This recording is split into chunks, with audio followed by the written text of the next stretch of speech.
자가 있으니 이는 마리아와 그 형제 마르다의 촌 베다니에 사는 나사로라. 이 마리아는 향유를 주께 붓고 머리털로 주의 발을 씻기던 자요 병든 나사로는 그의 오라비더라. 이에 그 누이들이 예수께 사람을 보내어 가로되 주여 보시옵소서 사랑하시는 자가 병들었나이다 하니 예수께서 들으시고 가라사대 이 병은 죽을 병이 아니라 하나님의 영광을 위함이요 하나님의 아들로 이를 인하여 영광을 얻게 하려 함이라 하시더라. 예수께서 본래 마르다와 그 동생 나사로를 사랑하시더니 나사로가 병들었다 함을 들으시고 그 계시던 곳에 이틀을 더 유하시고 그 후에 제자들에게 이르시되 유대로 다시 가자 하시니 제자들이 말하되 랍비여 방금도 유대인들이 돌로 치려 하였는데 또 그리로 가시려 하나이까. 예수께서 대답하시되 낮이 12시가 아니냐 사람이 낮에 다니면 이 세상의 빛을 보므로 실족하지 아니하고 밤에 다니면 빛이 그 사람 안에 없는 고도 실족하느니라. 이 말씀을 하신 후에 또 가라사대 우리 친구 나사로가 잠들었도다 그러나 내가 깨우러 가노라. 제자들이 가로되 주여 잠들었으면 낫겠나이다 하더라. 예수는 그의 죽음을 가리켜 말씀하신 것이나 저희는 잠들어 쉬는 것을 가리켜 말씀하심인 줄 생각하는지라. 이에 예수께서 밝히 이르시되 나사로가 죽었느니라. 내가 거기 있지 아니한 것을 너희를 인하여 기뻐하노니 이는 너희로 믿게 하려 함이라. 그러나 그에게로 가자 하신대 디두모라 하는 도마가 다른 제자들에게 말하되 우리도 주와 함께 죽으러 가자 하니라. 예수께서 와서 보시니 나사로가 무덤에 있은지 이미 나으리라. 베다니는 예루살렘에서 가깝기가 한 5리쯤 되매 많은 유대인이 마르다와 마리아에게 그 오라비의 일로 위문하러 왔더니 마르다는 예수 오신다는 말을 듣고 곧 나가 맞되 마리아는 집에 앉았더라. 마르다가 예수께 여짜오되 주께서 여기 계셨다면 내 오라비가 죽지 아니하였겠나이다. 그러나 나는 이제라도 주께서 무엇이든지 하나님께 구하시는 것을 하나님이 주실 줄을 아나이다. 예수께서 가라사대 네 오라비가 다시 살리라. 마르다가 가로되 마지막 날 부활에는 다시 살 줄을 내가 아나이다. 예수께서 가라사대 나는 부활이요 생명이니 나를 믿는 자는 죽어도 살겠고 무릇 살아서 나를 믿는 자는 영원히 죽지 아니하리니 이것을 내가 믿느니라. 아멘. 아멘. 고난 주간인 이번 주간에 일어난 우리 세월호 조난 사고로 인해서 나라 안팎에 많은 사람들이 슬픔에 잠겨 있습니다. 사고의 발생 원인을 조사하는 과정에서 시종일관 무책임한 행동으로 피해를 키워왔던 선장과 또 회사의 이익을 높이기 위해 무리하게 선박을 개조함으로 결국 이 참사를 일으킨 이 선박회사의 잘못, 또 이것은 묵인한 공무원들의 잘못, 이런 비리들이 드러나면서 국민적인 공분을 사고 있습니다. 이번 사고는 선장과 여객회사의 책임자 그리고 이것을 감독해야 될 공무원과 같은 여러 어른들의, 이 시대의 어른들의 총체적인 비리와 탐욕과 무책임으로 발생하는 것이라고 볼 수 있습니다. 탐욕스럽고 무책임한 어른들로 인해서 꽃다운 아이들이 희생된 것입니다. 생각할수록 안타까운 사고이지만 여러분 이러한 사고는 우리가 언제든지 우리에게도 닥칠 수 있다는 것을 생각해야 합니다. 해봅시다. 내게도 이런 일이 일어날 수 있다. 알겠습니까? 세월호의 희생자들뿐 아니라 우리 모두가 뜻하지 않은 순간에 정말 생각지도 못했던 순간에 종말의 순간을 맞이할 수 있다는 것을 생각하고 살아야 돼요. 그래서 솔로몬이 뭐라고 했습니까? 우매자의 마음은 연락하는데 잠시지 어떻게 하면 내가 먹고 마시고 즐길까 이런 데 관심이 있지만 지혜자의 마음은 초상집에 있다고 했어요. 죽음을 생각하고 그것을 날마다 예비하고 준비하며 사는 것이 지혜의 시작이요 근본이라고 우리에게 말씀하고 있습니다. 생각하며 살아야 합니다. 네. 종말이라고 하면 성경적 의미에서는 예수님이 오심으로 이 땅에 모든 사람들이 맞이하게 될 역사적인 종말과 함께 이것과는 상관없이 언제든지 찾아올 수 있는 개인적인 종말이 있다라고 말씀하고 있습니다. 해봅시다. 역사적인 종말이 있고 역사적인 종말이 있고 개인적인 종말이 있다. 개인적인 종말이 있다. 예, 어떠한 종말이든 주님이 먼저 오시든 아니면 우리가 먼저 가든 근데 주님이 먼저 오실 것 같아요. 시대의 상황을 보면. 여하튼 여러분 역사적인 종말이든 개인적인 종말이든 오늘이 내 생애의 마지막 종말의 순간이 될 수 있다는 그러한 생각을 가지고 하루하루를 살아야 한다는 거예요. 죽을 준비를 하십시오. 그래서 죽을 준비가 돼 있지 않은 사람은 진정으로 살 준비도 돼 있지 않다. 그런 말이 있어요. 해봅시다. 죽을 준비가 되어 있지 않다면 살 준비도 되어 있지 않은 것이다. 알겠습니까? 네. 여러분 대부분의 사람들은 종말을 두려워합니다. 특별히 예수를 알지 못하는 사람들은 종말과 죽음을 두려워해요. 사람들이 죽음을 두려워하는 것은 이 죽음으로 모든 것들이 끝난다라고 생각하기 때문에 그렇습니다. 또 구체적으로 알지 못하지만 죽음 뒤에 심판이 있다는 것을 본인이 느낍니다. 한 번 죽는 것은 그 후에는 하나님의 심판이 있다는 것을 구체적으로는 모르지만 그걸 본인들이 느끼기 때문에 죽음을 두려워하는 거예요. 그러나 오늘 본문에서 예수님은 예수를 믿는 자들에게는 죽어도 다시 살고 할렐루야 아멘. 바로 부활과 영생의 소망이 있다라고 우리에게 말씀하고 있습니다. 해봅시다. 죽어도 다시 살리라. 믿습니까? 예, 죽음이 우리의 삶의 끝이 아니라 또 다른 삶, 그게 바로 영생이에요. 주님과의 영원한 삶을 우리가 이어가는 통로가 된다고 우리에게 말씀해주고 있습니다. 그래서 여러분 예수 믿어야 돼요. 예수 믿지 않으면 여러분 죽음은 절망이에요. 절망입니다. 어떻게 할 거예요? 제가 늘 얘기하지만 우리가 왜 예수를 믿습니까? 잘 살라고 믿는 거 아니에요. 잘 죽기 위해서. 이해가 됩니까? 네. 잘 죽기 위해서. 창세기에 보면 본래 인간은 영원히 죽지 않고 영생을 누리도록 지음받았음을 우리가 알 수 있습니다. 태초의 사람 아담과 하와를 지으시고 하나님께서 그들을 에덴 동산에 머물라고 하셨는데 거기에 보면 우리가 알고 있는 선악을 알게 하는 나무와 함께 또 뭐가 있어요? 생명나무가 있어요. 근데 선악과는 먹지 말라 했어요. 선악과의 다른 이름이 죽음의 나무입니다. 그거 먹으면 죽는다. 근데 생명나무 실과는 먹지 말라는 얘기가 없어. 그거 먹으면 영생을 얻는 거예요. 인간이 타락하고 나서 하나님께서 선악과로 가는 길을 화영검으로 두르시고 주의 손으로 하여금 거의 들어가지 못하도록 지키게 하셨어요. 왜? 죄악된 몸으로 영원히 사는 것을 원치 않았기 때문에 그렇습니다. 영생을 주는 나무예요. 영생을 주는 나무. 본래 인간에게 영생을 누리도록 하나님께서 인간을 지으셨습니다. 죽음은 낯선 거예요. 불청객입니다. 왜? 죄로 인해서 찾아온 저주와 심판이 죽음이에요. 죄의 삭은 사망이라고 말씀합니다. 본래부터 영생하도록 지음받은 존재이기 때문에 죽음을 두려워하고 낯설어하는 겁니다.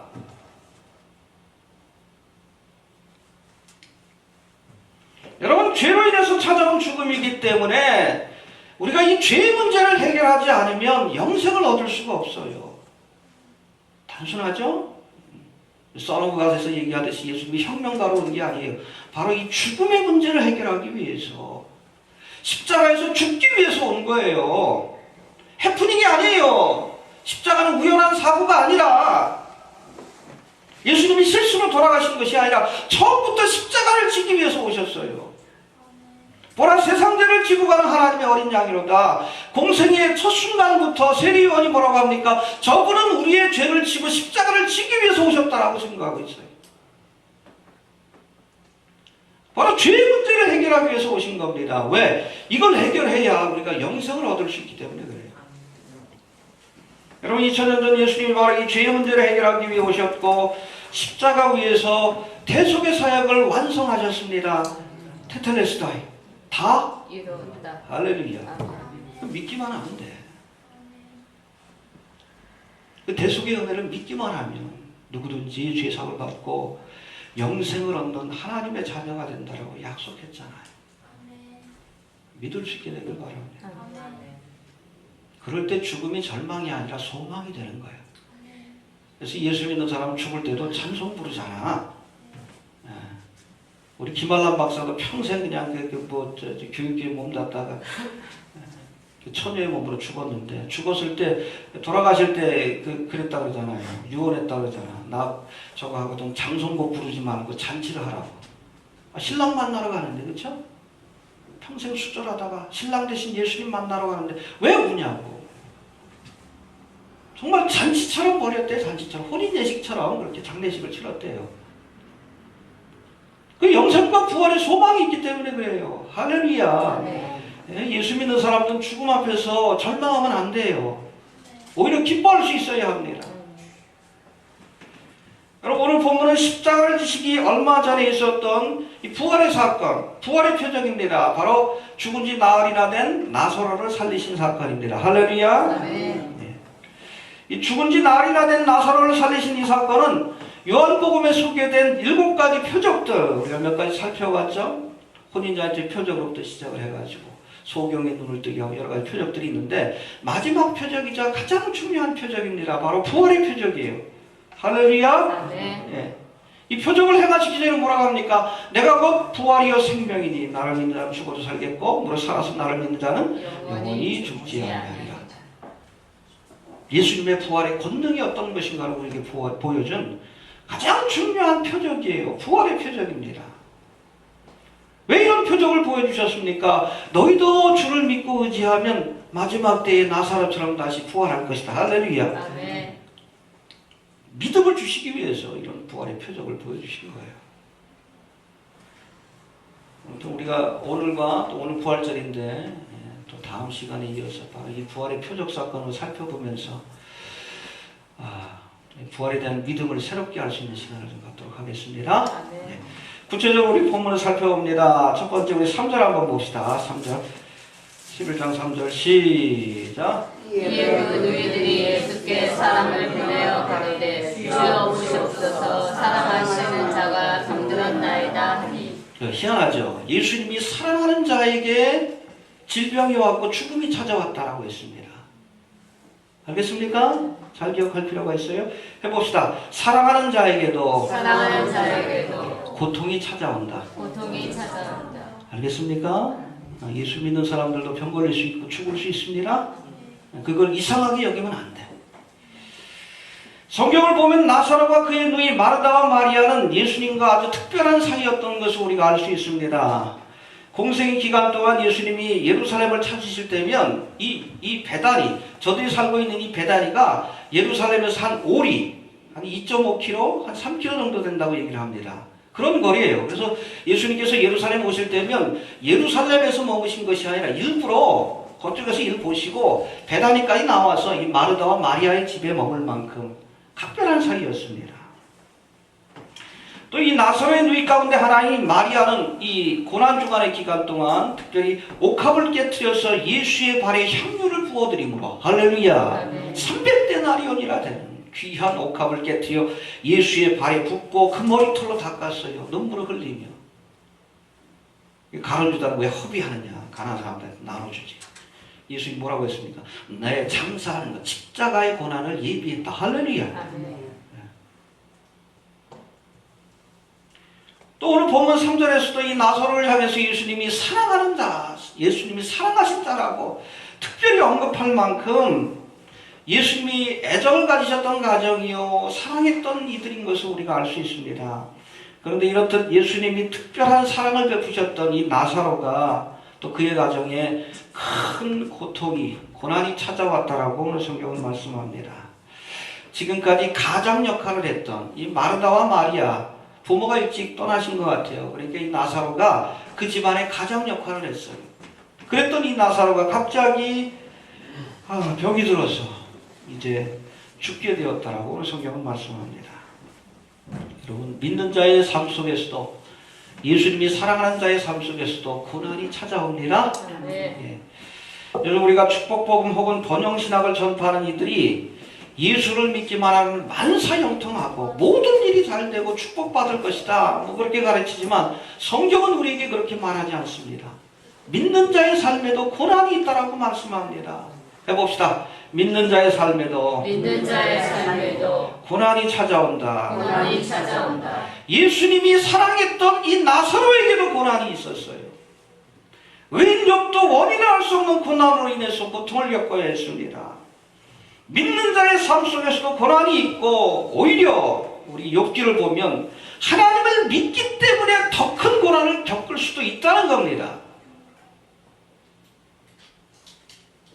베드로전서 4장에서 사도 베드로는 말합니다. 사랑하는 자들아 너희를 시련하라고 오는 불시험을 이상한 일 당하는 것으로 여기지 말라. 이상한 일로 여기지 마십시오. 우리에게 찾아온 시련과 고난을 이상한 일로 여기지 마시고 오히려 우리가 그리스도의 고난에 참여하는 것으로 기뻐하라고 말씀하고 있습니다. 여러분, 주님이 사랑하는 자와 그의 가정에도 고난이 찾아왔습니다. 하나님의 나라가 이 땅에 온전히 임하기까지는 이 땅에서 고통과 슬픔이 멈추지 않을 것이고, 여기에는 우리 믿는 자들도 예외가 될 수가 없어요. 요번에 뭐 세월호 거기 희생된 그 학생들 가운데 우리 예수 안 믿는 사람들만 있는 게 아니잖아.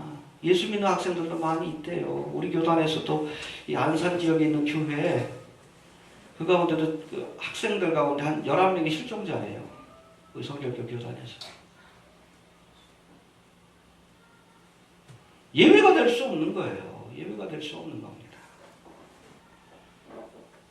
여러분, 광야 같은 세상에서는 참된 안식이 없습니다. 알겠습니까? 예수 믿으면 만사형통한다. 거짓말이요. 거짓말이에요. 우리도 고난이 있어요. 또 예수를 믿기 때문에 더 큰 고난을 겪을 수도 있는 겁니다. 처음부터 그것을 우리가 각오하고 깨달아야 돼요. 사랑하시는 자에게 고난이 있었다라고 말씀합니다. 그러나 오늘 본문에서 예수님께서는 이 나사로의 고난을 하나님의 영광을 위한 고난이라고 우리에게 말씀하고 있습니다. 할렐루야. 예. 4절 한번 봅시다. 시작. 예수께서 들으시고 가라사대 이 병은 죽을 병이 아니라 하나님의 영광을 위함이요 하나님의 아들로 이를 인하여 영광을 얻게 하려 함이라 하시더라. 예, 하나님의 사랑하시는 자, 하나님을 믿는 성도들의 삶에도 고난이 찾아오지만 이 고난은 종종 또 다른 하나님의 선한 뜻을 이루고 하나님의 영광을 드러내는 계기가 된다는 겁니다. 다르게 말하면 진짜 믿음을 가진 사람이라면 고난 가운데서도 하나님의 영광을 드러낼 수 있어야 돼요. 모든 것이 만사형통할 때 하나님께 영광 돌리는 것 누구나 할 수 있습니다. 진정 견디기 힘든 고난이 왔을 때 하나님 앞에 영광을 돌릴 수 있는 건 믿음의 사람이 아니면 불가능한 거예요. 욥이 그랬잖아요. 자식을 잃고 재산을 잃고 건강을 잃고 명예를 잃고 다 잃어버렸어요. 심지어 부인마저 떠나면서 차라리 하나님을 원망하고 죽으라고 합니다. 그때 욥이 뭐라고 했어요? 하나님 원망한 게 아니고 주신 이도 여호와시요 취하신 이도 여호와시오니 하나님께 영광을 돌리겠습니다. 할렐루야.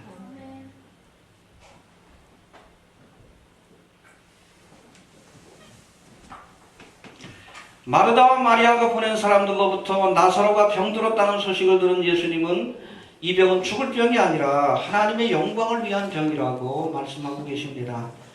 그리고는 일부러 계시던 곳에서 이틀을 더 머물면서 죽을 때까지 기다린 것 참 매몰차죠. 어? 근데 알고 보면 부활의 표적을 보여주시기 위해서 그냥 가면 고칠 수 있는데 죽을 때까지 그냥 이틀을 더 머무신 거예요. 어떨 때 하나님께서 내목하게 보일 때가 있어요. 그러한 고난에도 하나님의 뜻이 있는 겁니다. 알겠습니까? 네. 여튼 나사로가 죽은 뒤에 베다니를 찾아갑니다. 그리고 죽은 지 나흘이나 된 이 나사로를 살리심으로 부활의 영광과 표적을 드러내셨다라고 성경은 말합니다. 결국 이 나사로의 고난이 그가 겪은 질고와 죽음이 하나님의 영광을 드러내는 계기가 되었음을 기억할 수 있게 되길 바랍니다. 욥도 고난을 통해서 하나님의 영광을 드러냈고 사드락과 메삭과 아벳느고도 풀무불에 던져지는 그 고난을 통해 하나님의 영광을 드러냈어요. 스데반 집사도 순교를 통해서 그 얼굴이 환해졌다 그랬어요. 돌 맞아 죽는데 하나님의 영광을 드러냈잖아요. 또 예수님도 십자가의 고난을 통해서 하나님의 영광을 드러냈습니다. 할렐루야. 여러분, 내가 겪는 고난이 하나님의 영광을 드러내는 계기가 될 수 있습니다. 욥과 같이 고난 앞에서 의연하게 하나님을 바라보고 의지하는 성도들의 모습 자체가, 그렇죠? 예수 믿지 않는 사람들은 절망하고 낙심하고 원망하고 불평합니다. 그것을 의연히 받아들이고 믿음으로 승화하는 그리스도인들의 모습을 볼 때에 하나님의 영광이 드러나는 거예요. 경황이 없지만 거기까지 믿음을 보일 수 있어야 하는 겁니다. 알겠습니까? 네. 그럴 수 있어야 돼. 똑같이 울고불고 하면 안 돼. 네. 하나님의 손에 맡겼다라는 믿음을 보일 수 있어야 돼.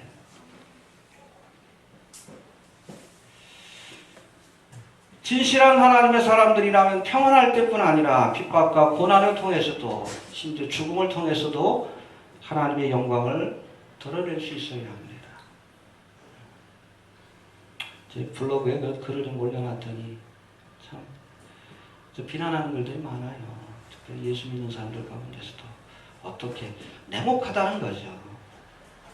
냉철하게 바라봐야 돼요. 우리가 죽음과 심판과 우리가 종말에 대해서 얘기하면 인기가 없어요. 그러나 우리가 그것을 실존적으로 바라보고 믿음으로 해석할 수 있어야 합니다. 자꾸 피하려고 해. 감상주의에 사로잡혀가지고 심지어 예수 믿는 사람들도 나보다 냉혹하대. 겪어보지 않아서 그렇대. 아니에요. 저는 그런 고난을 2번이나 겪어봤어요. 제가 중학교 2학년 때 수학여행 갔다 왔는데 아버님이 돌아가셨어. 운명하는 것도 제가 보지 못했습니다. 황당하지. 죽음의 순간을 못 봤기 때문에 믿기질 않았어요. 한 10년 동안. 그 대학교 1학년 때는 저를 전도하고 가장 친했던 친구가 익사를 했어요. 갑자기. 같이 은혜 받고 며칠 전만 해도 기도원에서 내려왔는데 그 사건을 보면서 하나님께서 하나님의 택한 자들에게 죽음을 예비한다는 것을 압니다. 또 삶과 죽음이 한순간이라는 건 제가 알아요. 준비해야 합니다. 남의 일이 아니에요. 남의 일이 아니에요. 왜 죽음 앞에서 절망합니까? 예수 믿는 사람들이. 하나님 만나러 가는 날인데 왜 절망해요? 왜 그걸 이야기하는 것을 두려워합니까? 왜 거리게 합니까? 잘 죽으려고 예수 믿는 것 아니에요?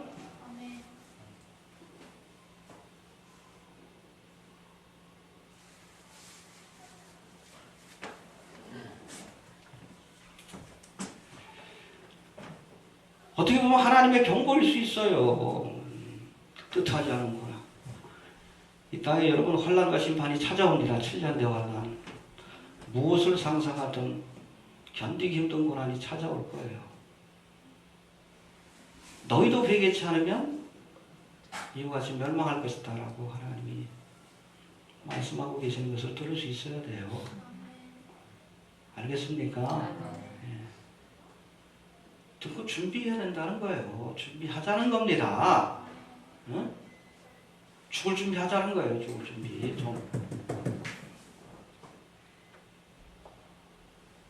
종말에 대한 설교 싫어해. 죽음에 대한 설교를 싫어해요. 해야 됩니다.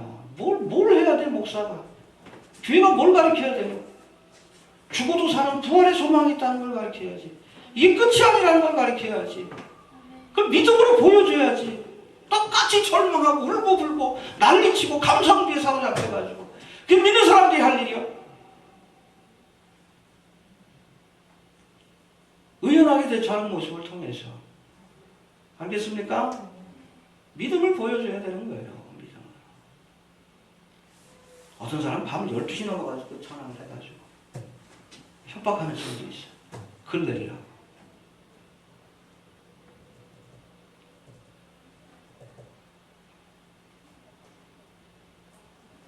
하나님 주신 경고예요.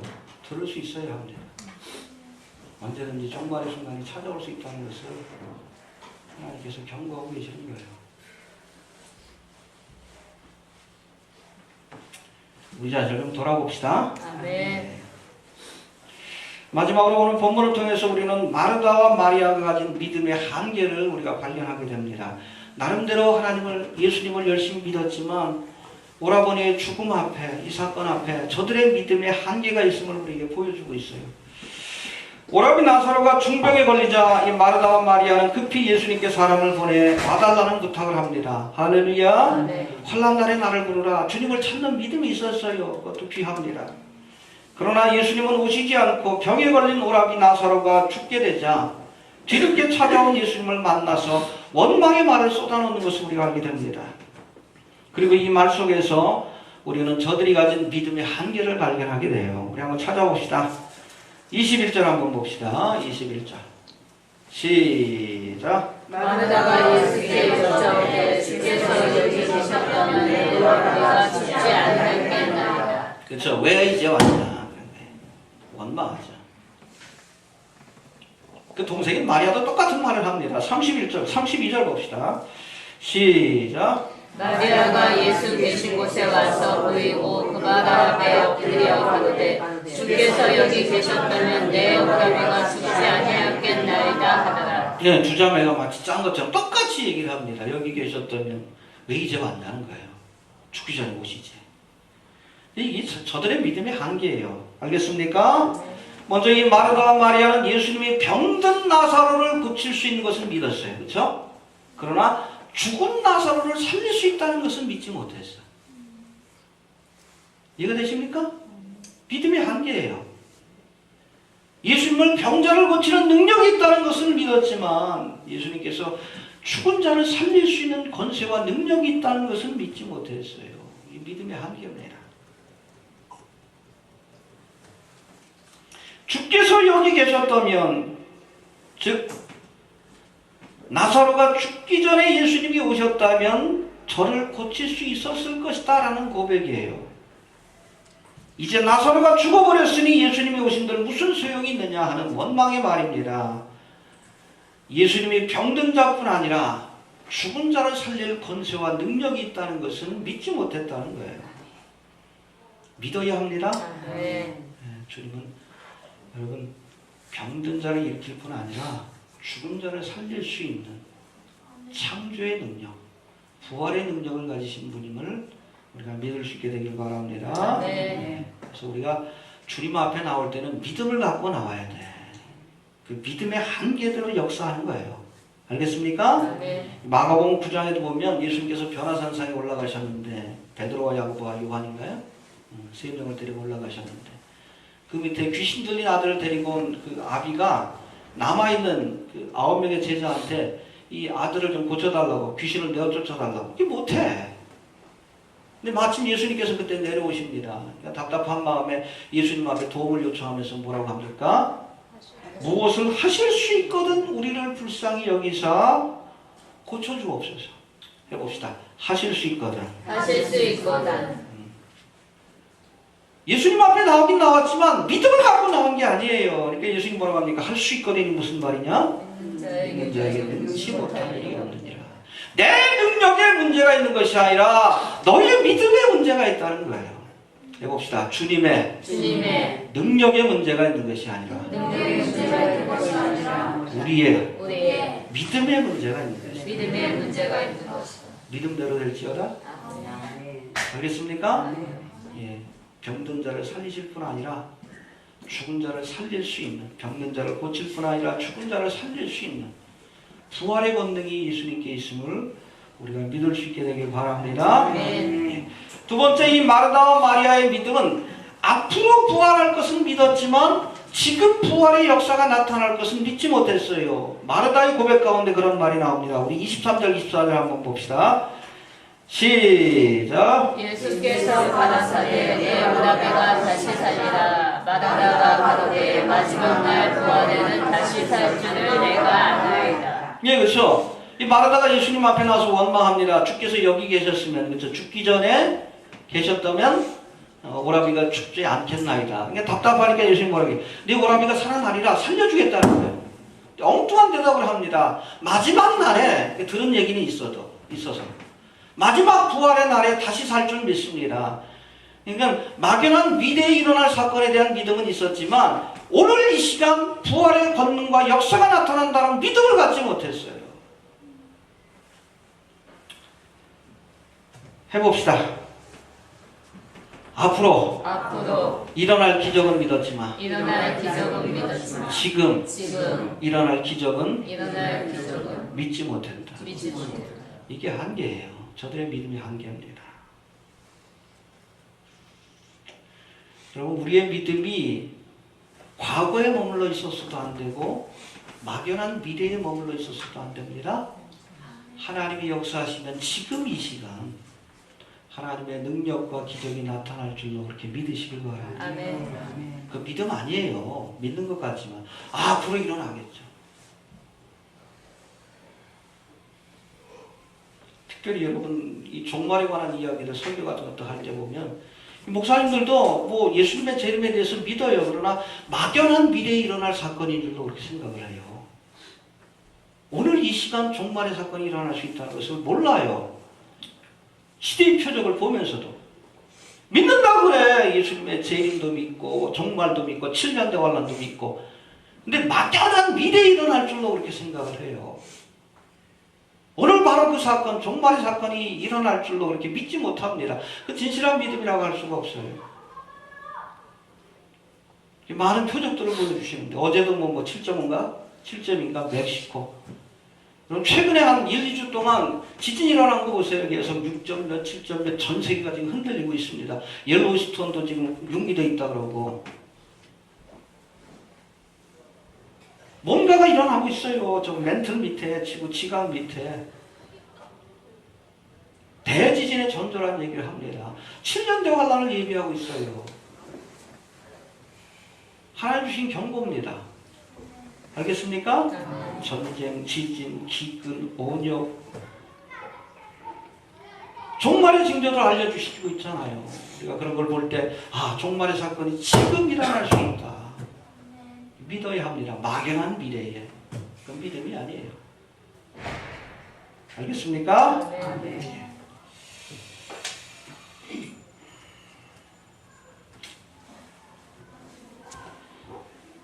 하여튼 마지막으로 예수님께서 저들에게 우리 25절, 26절의 말씀을 통해서 막연한 미래가 아니라 오늘 이 부활의 사건이 일어날 수 있음을 우리에게 분명히 말씀하고 있습니다. 마르다와 마리아는 예수님께서 병든 자를 살릴 수 있다는 것을 믿었지만 죽은 자를 살릴 수 있다는 것은 믿지 못했어요. 막연한 미래에 일어날 부활의 사건은 믿었지만 그것이 오늘 이 시간에 일어날 수 있다는 것은 믿지 못했습니다. 이런 저들에게 예수님께서 말씀합니다. 내가 부활이요 생명이니. 할렐루야. 아멘. 한번 봅시다. 25절 26절 시작. 예수께서 가라사대 나는 부활이요 생명이니 나를 믿는 자는 죽어도 살겠고 무릇 살아서 나를 믿는 자는 영원히 죽지 아니하리니 이것을 내가 믿느냐. 할렐루야. 예. 그리고는 죽은 지 나흘이나 된 이 나사로를 살리심으로 부활의 권능이 어떤 것인가를 우리에게 구체적으로 보여주십니다. 여러분, 부활의 첫 열매가 되신 예수님은 죽은 자를 살리실 부활의 능력을 가지고 있음을 믿으시길 바랍니다. 네. 장차 예수님이 다시 오실 때에 이 땅에 구원받은 성도들 모두가 바로 이 부활의 사건에 참여하게 될 것이다라고 성경은 우리에게 분명히 말씀합니다. 무덤에서 일어난 나사로처럼 예수를 믿는 모든 자에게도 죽어도 살고 또 살아있는 자에게는 영원히 죽지 않는 부활과 영생의 은혜가 주어진다는 것을 기억할 수 있게 되길 바랍니다. 네. 죽음은 인간의 힘으로는 극복할 수 없는 한계 상황입니다. 누구도 죽음을 피할 수 없고 누구도 죽음을 이길 수 없습니다. 그러나 사망의 권세를 이기신 예수님은 그를 믿는 자들에게 죽어도 다시 살고 또 영원히 죽지 않는 부활과 영생의 선물을 주실 것이다라고 약속하고 계십니다. 나사로의 부활이 오늘 그것을 보여주고 있고 또 무덤에서 사흘 만에 부활하신 부활의 첫 열매 되신 예수의 부활의 사건이 바로 그것을 우리에게 증거해주고 있습니다. 할렐루야. 아멘. 부활과 영생의 선물을 주는 예수를 바라봅시다. 아멘. 그것만이 소망이에요. 그것만이 소망입니다. 언젠가 우리도 죽음을 맞이할 터인데 종말을 맞이할 터인데 부활과 영생의 소망이 없이 죽음을 맞이하는 그런 어리석은 자가 되지 않도록 우리가 늘 부활과 영생의 선물을 주시는 예수를 바라보는 믿음을 가질 수 있게 되길 바랍니다. 네. 25절 26절 다시 한번 보고 마칩시다. 시작. 예수께서 가라사대 나는 부활이요 생명이니 나를 믿는 자는 죽어도 살겠고 무릇 살아서 나를 믿는 자는 영원히 죽지 아니하리니 이것을 내가 믿느니라. 아멘. 예, 주신 말씀 붙들고 다 같이 한번 기도합니다. 나는